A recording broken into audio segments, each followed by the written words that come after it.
Welcome to another episode of this podcast with your host Parth. This podcast will be heavy on information about Arjuna and stories about Arjuna that you might not have been aware of. So let's dive right in. Now, this first one is called Is Krishna and Arjuna's Water Break, as I call it. So during the Kurukshetra war, there's an instance where Krishna says, "Hey, our horses seem thirsty. Let's pull over there and give our horses some water." He tells Arjun this, and Arjun takes his arrow and shoots it into the ground, basically, and it's creating.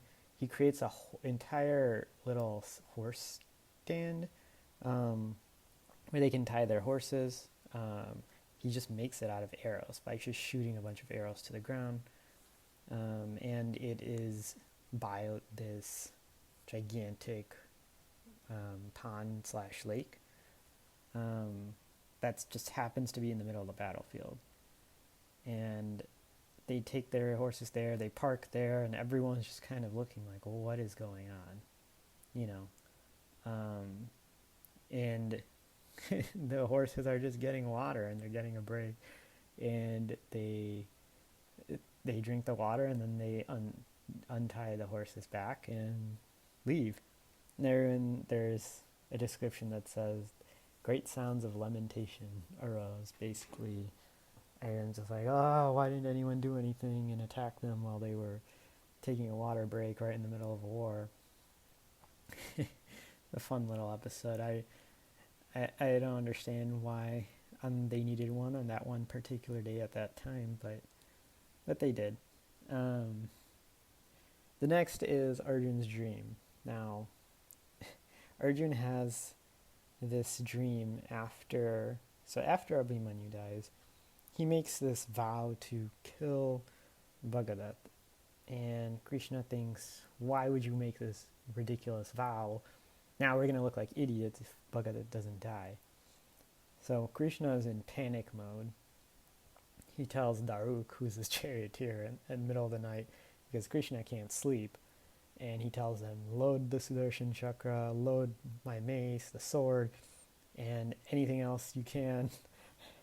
That I will use my chakra to cut down everyone we need to get to Bhagadat to fulfill Arjun's vow. And on the other side, other people can't sleep because they're too busy thinking about Abhimanyu's death. Abhimanyu was well loved by everyone. At this point, Iravan and other Arjun's sons had already died, but he wasn't as prominent and well known just because he wasn't around much. He was in the Naga world. But Abhimanyu was everyone's favorite. He was a very promising 16-year-old that was extremely good at fighting. So Arjun, and before Arjun goes to sleep, Krishna tells him,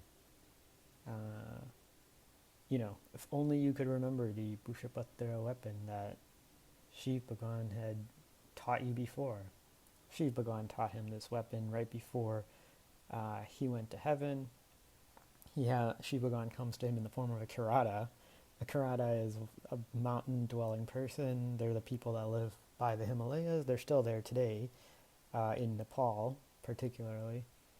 And they came dressed as him and came with a bunch of women.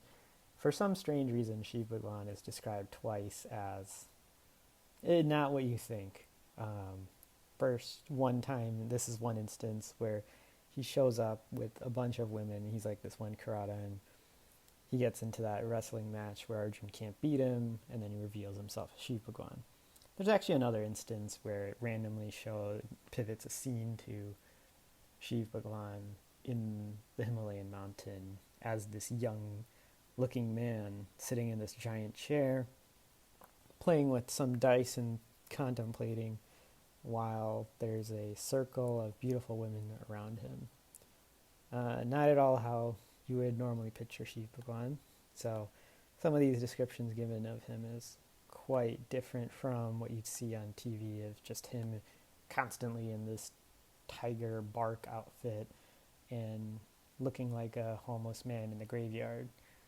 Not normally how he always looks. But anyway, so Arjun then goes to sleep. He has this dream that where Krishna comes into the dream and takes his hand, takes him, and they start flying over the earth. He starts seeing everything below him, and Krishna eventually gets to the Himalayan mountain, where it's described as a fiery mountain, not a cold mountain, where Shiv Bhagwan resides, and he flings Arjun onto there, and he himself also falls onto there, and they start walking up the mountain. They reach Shiv Bhagwan. They say the stotram, and the whole stotram is actually written in the Mahabharata, and at the end it's basically translates to, "Can you give us a boon?" And Shiv Bhagwan says, "Sure." He was very pleased. He says, "Go get me that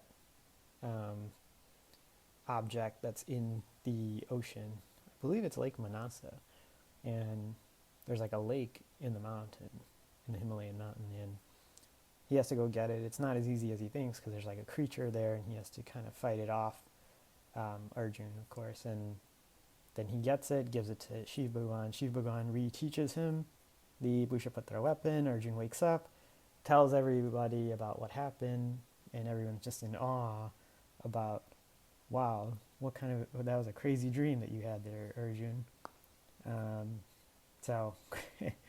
And it's curious that the dream happens right after Krishna tells him, "Oh, if only you could remember the weapon." And then, sure enough, Krishna enters his dream and gives him the weapon. So that was a fun story as well. And Arjun, if you recall, has a 12-year exile before the Pandavas have their own exile together after the gambling incident. What does Arjun do in his 12-year exile? Well, the first year is supposed to be a brahmacharya year. And of course, he breaks that brahmacharya vow by marrying Ulupi in the very first year. And she is a Naga woman from the Naga world. One day when Arjun's at the stream, two hands pop out of the river and just take him in. And since he can't breathe underwater, she uses some kind of Naga gem of some sort to get him to be able to breathe underwater and see underwater. And they take him to the Naga underworld. And there's an entire kingdom of Nagas there.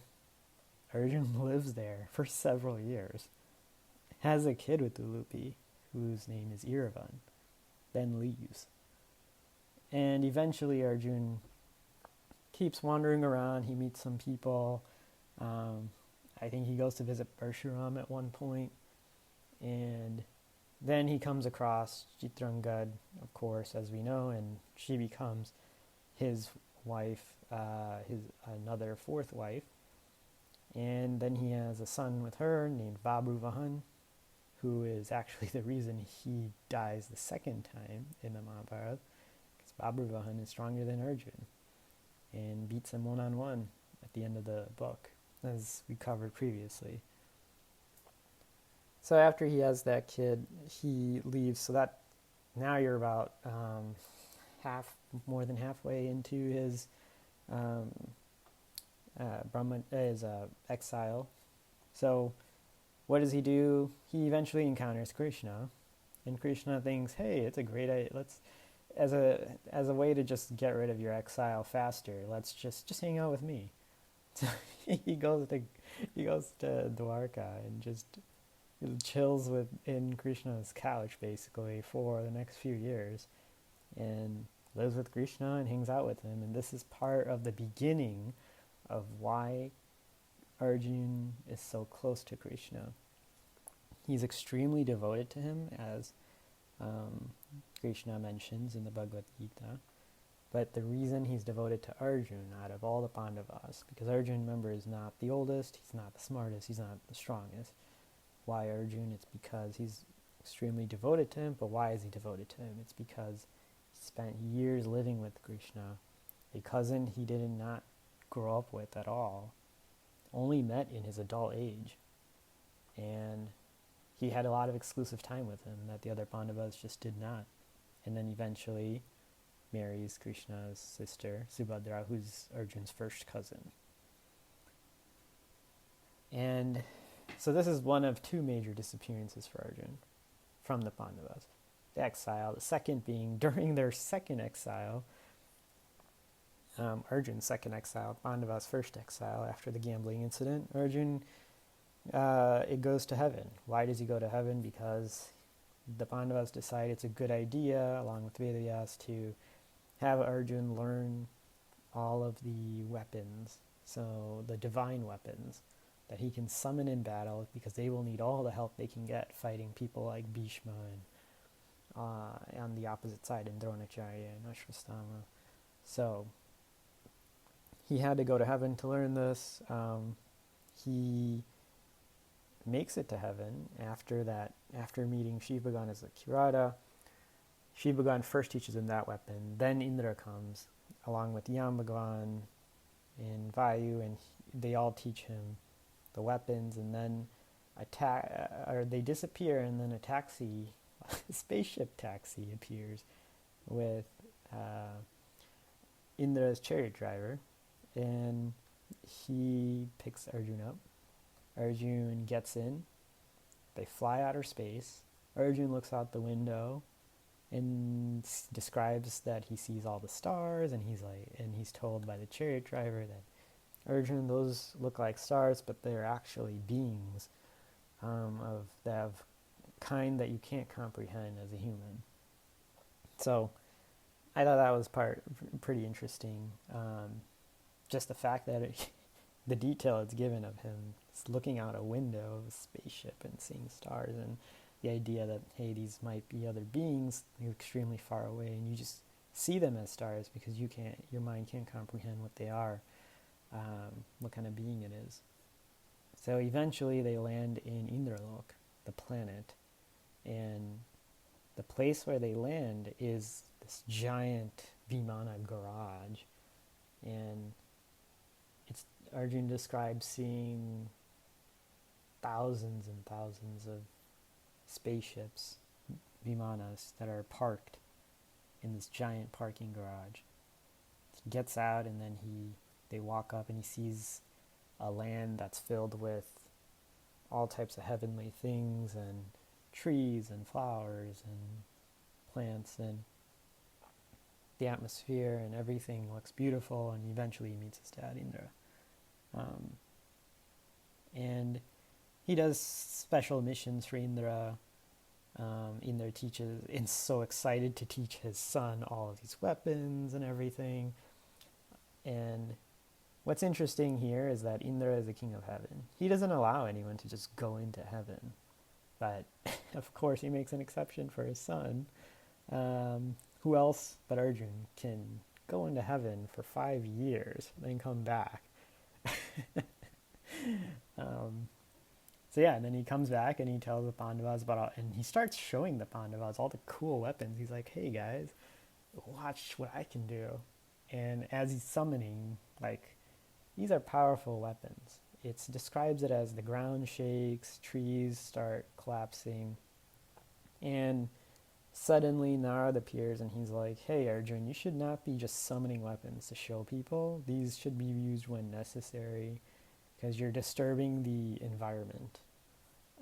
So he cancels showing them in person, all the weapons that he has, because these are not bows and arrows. These are clearly extraterrestrial weapons of some kind that can be summoned by just holding an object. It could even be leaves, which Ashwastama uses. At one point he picks up a clump of leaves and summons a divine weapon. just from that. You just got to say the mantra when you pick it up. And it's a secret mantra. The Mahabharata does not state what it is, for obvious reasons. If this is a real mantra, then it says that you need a special guru and they have to trust you and all that. And even at this point, even if somebody knew it that is alive today, they wouldn't be able to use it because, as we covered previously, all these weapons stop working the second Krishna dies, and Arjuna finds that out the hard way. So, but back then, they did work if you knew the mantra and how to summon it. So, that's Arjuna's 2 disappearances. In the Harivamsh, which is an appendix to the Mahabharata, which is still considered itihasa, has no contradictions. It's like an appendix. It tells you all the additional things that happened. In the Harivamsh also continues right where the Mahabharata leaves off in terms of the storytelling between Janamjay and Vaishambhayan. Harivamsh, as the name says, is about the Vamsh of Hari, Hari being Krishna, Vamsh meaning the genealogy. So it's about the Vrishni genealogy. So Arjuna has this amazing trip with Krishna in the Harivamsh. So this happens presumably during one of the days that Arjuna's living with Krishna in Dwarka.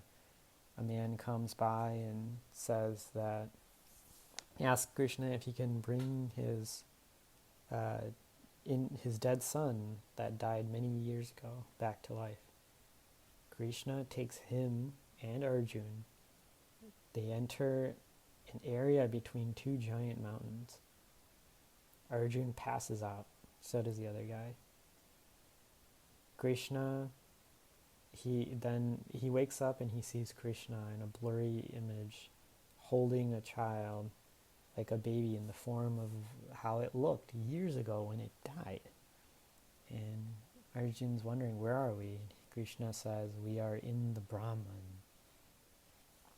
Krishna is, as described, is an avatar of Vishnu. Vishnu is an avatar of the Brahman, the Almighty, which everything emanates from. So he knows how to access the Brahman, and that was just an amazing scene. I highly recommend reading the Harivamsh, along with, of course, the rest of Itihas unabridged, to just understand the image and detail that's given and how it happened.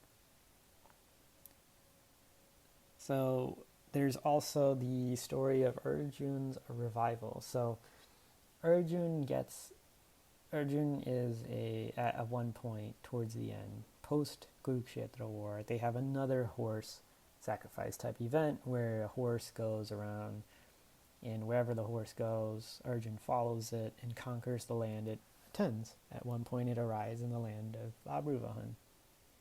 Babruvahan is a king at the time of his land. His land remained neutral during the Kurukshetra war. So he was not in the war, not on either side. Kind of a shame because no one came to ask him if he wanted to be in the war. And he would have been a great asset because he beats Arjuna. So Arjuna, he at first doesn't want to fight Arjuna. He knows that's his dad. And he's just happy to see his dad. But then Arjuna starts degrading him and saying that he must fight him and all that. And he just feels sad fighting his dad. And he goes along with it because his dad's telling him. He eventually kills him. And his mom, Chitrangad, Arjuna's wife, gets scared and is like, oh, you killed your father, what will we do? At this point, Ulupi is already there. She basically appears because she cannot stand Arjuna degrading his son, even though this is not her son.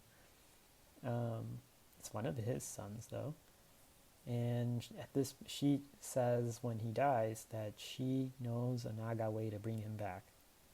She takes a special gem, puts it on his chest, and then says a secret mantra.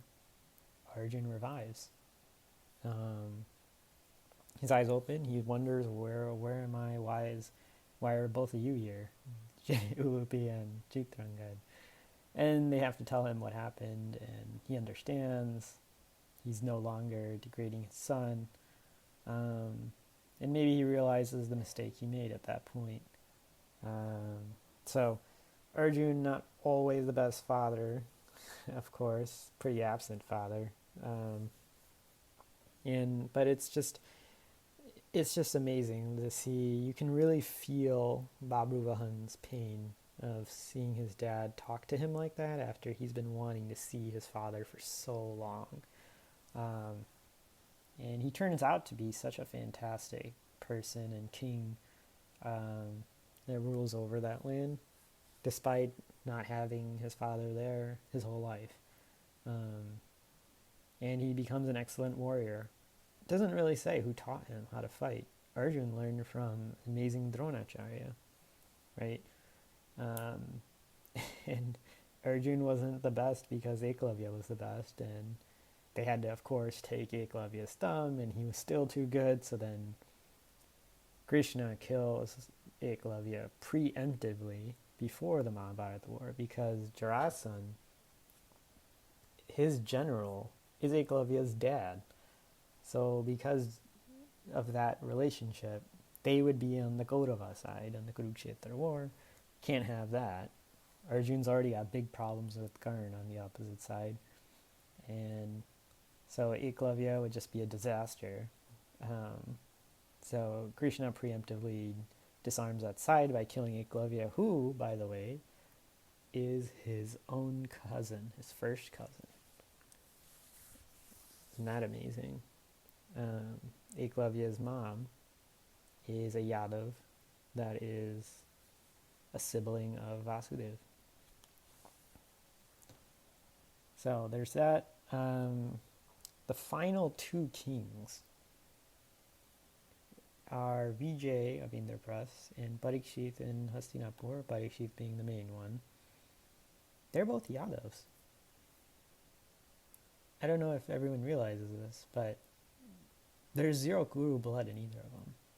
Vijay is a full-on Yadav, and Parikshit, who are his parents, Uttara and Abhimanyu. Uttara is part of Virata's family, but Abhimanyu is the son of Subhadra, Krishna's sister, a Yadav, and Arjun, who's a half Yadav. Kunti is a Yadav, and Indra is not. He's divine. So they had Arjun. That makes Arjun a half Yadav, because Kunti is a full-on Yadav, being the sister of Vasudev, which is really the reason why Subhadra is Arjun's first cousin. So that's an interesting little dynamic where Yadavs eventually rule when the Gurus kill themselves internally. It's a Guru versus Guru fight, and the Yadav side is the one that benefits from all of that in the end. They tried to remain neutral in Dwarka, but of course Krishna gave the Narayan Seni army to Duryodhana in order to maintain the appearance of neutrality while he was the so-called chariot driver. So-called just because he was a lot more than a chariot driver. And there's just too many reasons to give of how he was more than a chariot driver. Number one, Krishna is Vishnu. So he automatically knows where every position everyone is. He's able to chariot drive Arjuna to anywhere location he wants. The battlefield is described as being hundreds of miles long. In the fog of war and all that dust and like millions and millions of people, how the heck are you going to find one person? Krishna knows, because he knows where everybody is, the positioning of every person. Number one. Number two, Krishna can't die. That's a big advantage. Everybody else is jumping from chariot to chariot as their chariot drivers get shot and killed. Krishna is just taking 70 arrows to his head, 30 arrows to his chest, just keeps driving and driving. Because he's never going to die, of course. It's a giant advantage there. Third advantage, Krishna knows every other person's boon. There's instances where Krishna actually interferes, such as the Bhagadat incident. Bhagadat uses one of his special weapons that his father was given through a boon. And he has to explain to Arjuna, well, the reason I had to interfere was because a long time ago, Bhagadat's father, Narkasur, who Krishna kills with Satyabhama, to free all those women, they become his 10,000 wives. But anyway, he had a boon and he gave it for a Vishnu weapon, and he gave that to his son. His son Bhagadat saved it his entire life. Bhagadat is described as the oldest guy in the Mahabharata war, in the Kurukshetra war. He is so old, and he is leading and chief of all the Malekas in the army. So he has a ragtag group of Greeks, Chinese, and anyone else that doesn't speak Sanskrit in the war. I don't know why he's leading them, but there's some dynamic there that's not really explained why he's the leader of them. Bhagadat, by the way, is the grandson of the Vara avatar. His dad is Narkasur. Narkasur's dad is the Vara avatar. So, the boar. So, try figuring out how long Bhagadat has been alive. But anyway, he uses this when he faces Krishna and Arjuna's chariot at one point. Krishna has to basically get up. He opens his chest and swallows the entire weapon, saying that, Arjuna, you would have not survived this. I had to take it. This is not the first time he does it. And at the end of the war, so this is the fourth advantage now. The end of the war, the chariot just burns when they get off of it. And the Pandavas are amazed, like, what the heck just happened to your chariot? It just disintegrated into a million pieces. Krishna was like, yeah, that's what was going to happen a long time ago. It just stayed intact because I was on it.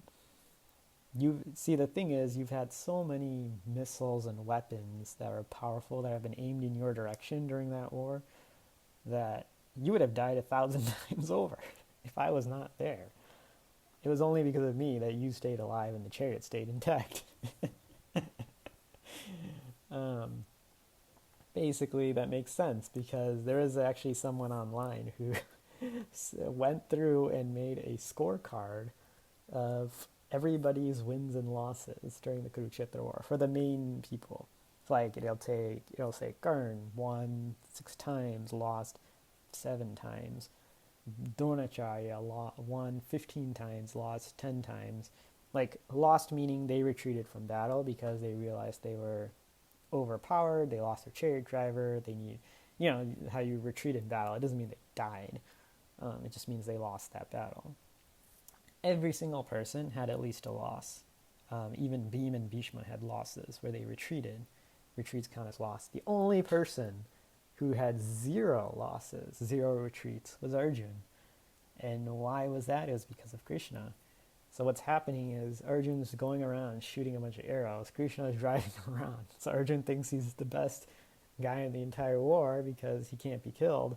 Meanwhile, everyone's shooting all types of missiles, weapons, divine weapons at him. And they're like, what is going on? Why won't this guy just die?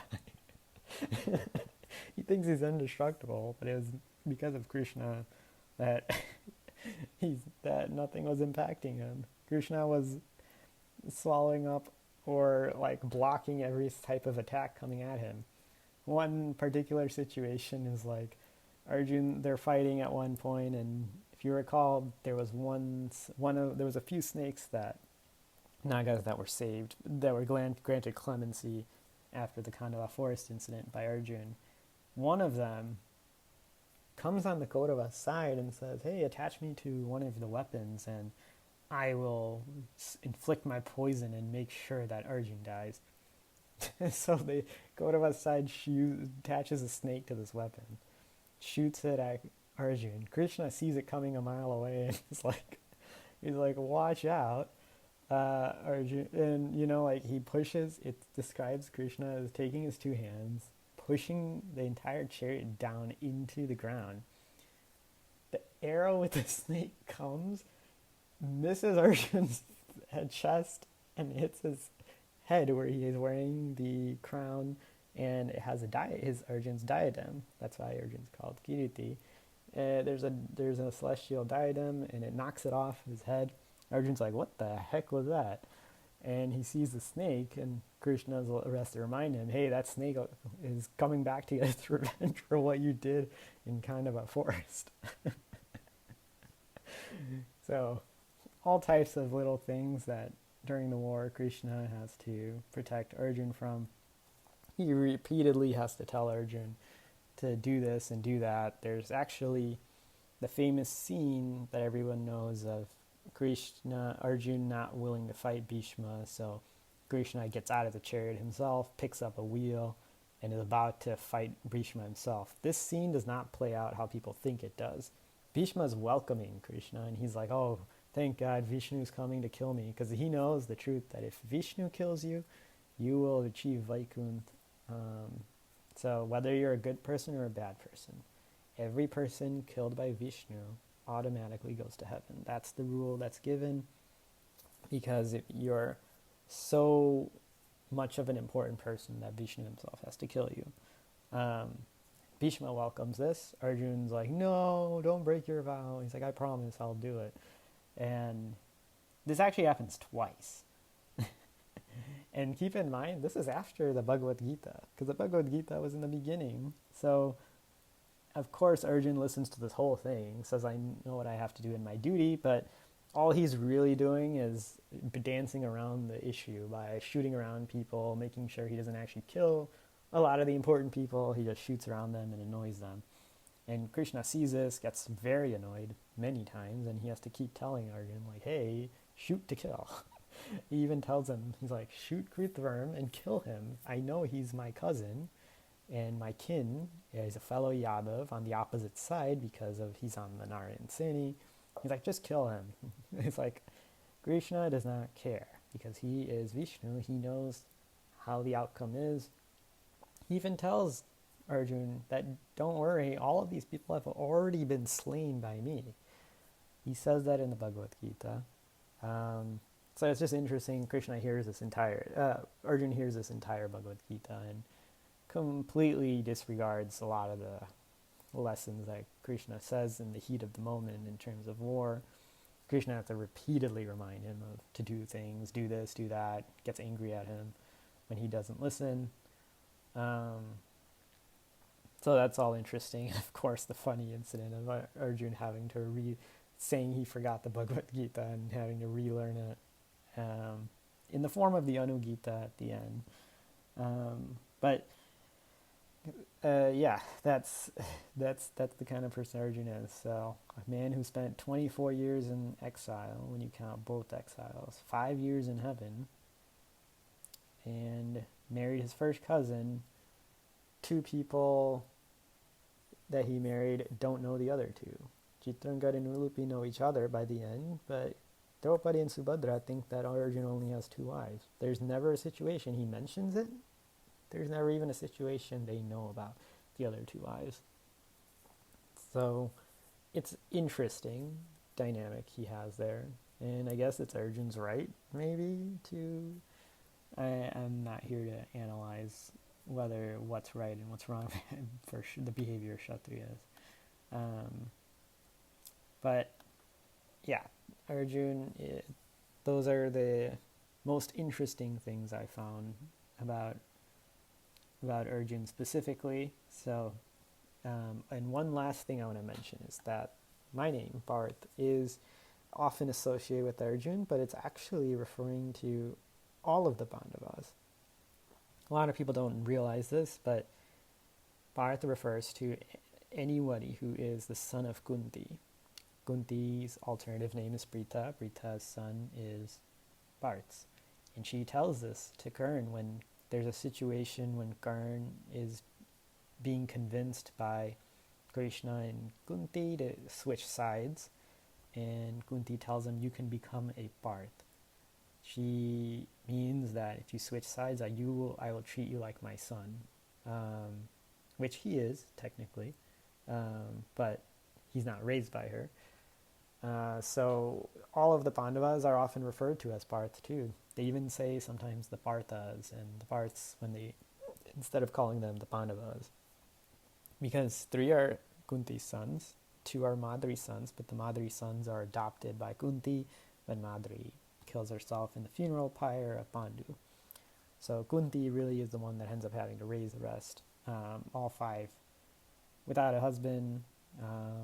So they have some hard times together, but the Pandavas get through it with Kunti going through the forest, going through hiding. So it is a great name, and it's referring to all of the Pandavas. It's very cool. So that's all for this podcast. Hope you enjoyed hearing about Arjuna. We'll go through some of the other characters as well, but Arjuna just has so many things because he's such a prominent figure, of course. So a lot more to come in the Mahabharata podcast. There is just so much left. I don't know if I can ever get through all of it, but I'm trying to go through it in the order that seems like it would be the most interesting. But until next time.